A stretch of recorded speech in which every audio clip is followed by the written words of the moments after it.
안녕하세요. 지위집단 이론 두 번째 강의, 지위문화와 우리 안의 위계.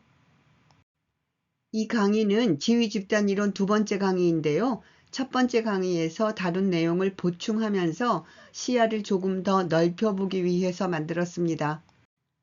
이 강의 차례는 집단과 지위집단, 지위문화, 용어 정리하고 이어서 지위문화의 배타성과 도덕적 경계짓기, 문화재생산과 교육에서의 지위문화, 이것들을 살펴보고 마무리할 것입니다.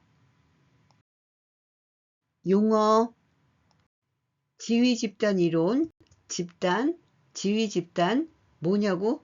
집단은 집단이고 지위집단은 지위집단이지 뭐겠어? 맞습니다. 그래도 한번 정리할게요. 집단 또는 사회집단은 두 사람 이상이 있다고 해서 다 집단인 것이 아니고요. 집단이라고 하려면 몇 가지 기준을 충족시켜야 합니다.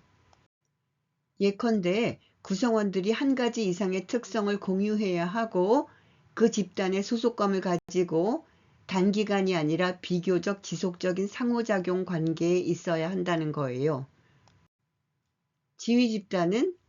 지위집단은 막스 웨버가 만든 용어인데요. 비슷한 수준의 사회적 평판, 명예, 위신 등을 공유하는 집단이에요. 한 가지 이상의 특성 공유, 비슷한 수준의 뭐뭐뭐뭐 공유, 여기 공유하는 무엇이 있다. 지위집단이라고 하면 언뜻 지위가 높은 사람들의 집단 또는 지배집단과 같은 것이라고 오해할 수도 있는데요. 아니에요. 지위집단은 여기에서 나온 정의에서 볼 수 있듯이 비슷한 수준의 사회적 평판, 명예, 위신 등을 공유하는 집단이면 모두 지위집단입니다. 그러니까 다양한 지위집단들이 있어요. 비슷한 수준의 사회적 평판, 명예, 위신 등을 공유하는 지위집단들을 보니 각 지위집단은 각각 비슷한 문화도 공유하고 있더라.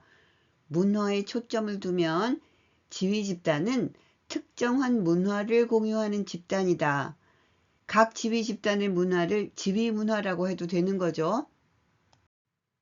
제가요, 시작부터 하도 같은 단어들을 반복하니까 벌써 지루한가요? 그래도 할 수 없습니다. 반복할 건 해야죠. 여기 각각 특정한 문화를 공유하는 집단들이 있어요. 지위집단.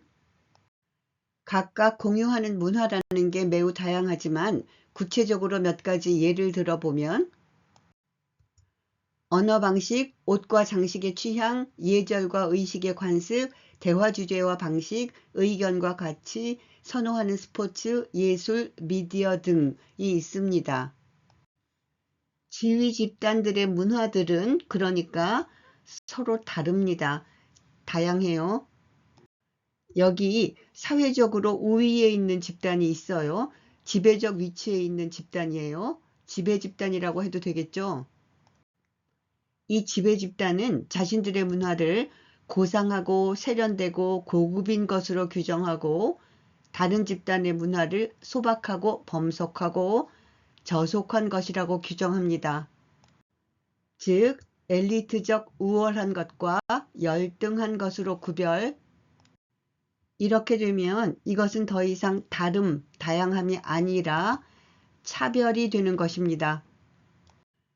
자신들의 문화는 고상하고 다른 집단들의 문화는 소박, 저속하다. 이 기준은 객관적이고 보편적인 것이 아니라 주관적이고 임의적인 거예요. 이른바 지배집단은 왜 이렇게 할까요? 이미 아시다시피 이는 지배집단이 자신들의 지위적 우위를 유지하기 위한 정당화 전략의 일환입니다. 문화재생산 이론에서 익히 듣던 얘기 아닌가요?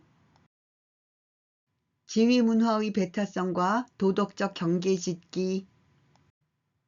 지금까지 얘기한 것을 콜린스의 표현으로 알아보겠습니다. 좀 길지만 시도해 볼게요. 콜린스는 웨버의 개념을 바탕으로 지위집단을 다음과 같이 정의한다. 사회의 기본 단위는 공통문화 또는 하위 문화를 공유하는 결사집단이다. 이 집단의 핵심은 가족과 친구다. 그러나 그들은 종교적, 교육적, 윤리적 공동체로 확장될 수 있다. 일반적으로 그 집단들은 언어 방식, 옷과 장식의 취향, 예절과 의식의 관습, 대화 주제와 방식, 의견과 가치, 선호하는 스포츠, 예술, 미디어 등과 같은 공통 문화에 참여함으로써 지위 평등을 공유하는 모든 사람들로 구성된다. 이러한 문화 집단의 참여는 개인들에게 근본적인 일체감을 부여하는데, 이는 특히 자신들이 편하게 참여할 수 없는 일상 문화를 가지고 있는 다른 결사 집단의 구성원들과 대비하여 그렇다.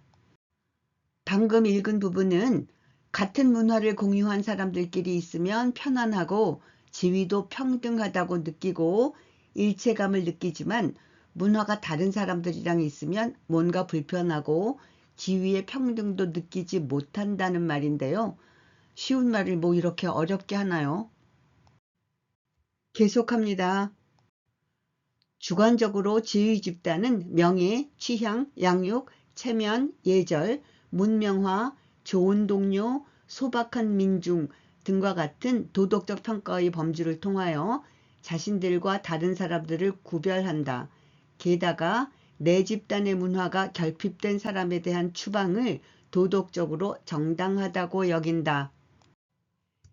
내 집단의 문화가 결핍된 사람, 즉 자신들과 다른 문화를 가진 사람들, 그들을 추방하는 것이 도덕적으로 정당하다고 여긴다. 매우 배타적이죠. 우리라는 내 집단이 아닌, 즉 자신들과 다른 문화를 가진 사람들에 대한 배타성. 앞에서 설명한 것과 같은 얘기죠.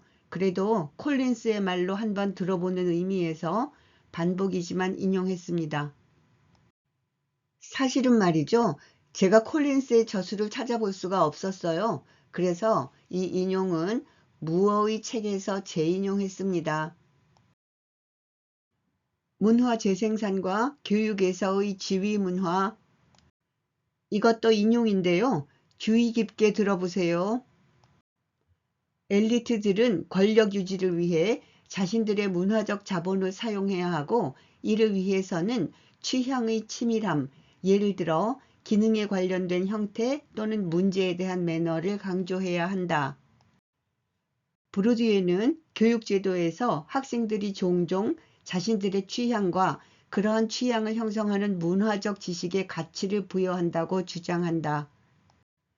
예컨대 가족 휴가철에 다른 도시, 나라, 지역을 여행할 기회를 갖는 엘리트 가정 출신 학생들은 종종 다른 학생들에 비해 더욱 지적으로 인식된다. 왜냐하면 그들이 여행을 통해 얻은 지식은 학교에서 가치 있는 것으로 반영되기 때문이다. 높은 지위 엘리트 학생의 취향은 교육제도에서 가치 있는 것으로 간주되는 반면, 다른 학생들의 취향과 지식은 가치 절하된다. 이런 방식으로 높은 지위 문화가 사회적으로 지적인 것으로 구성된다.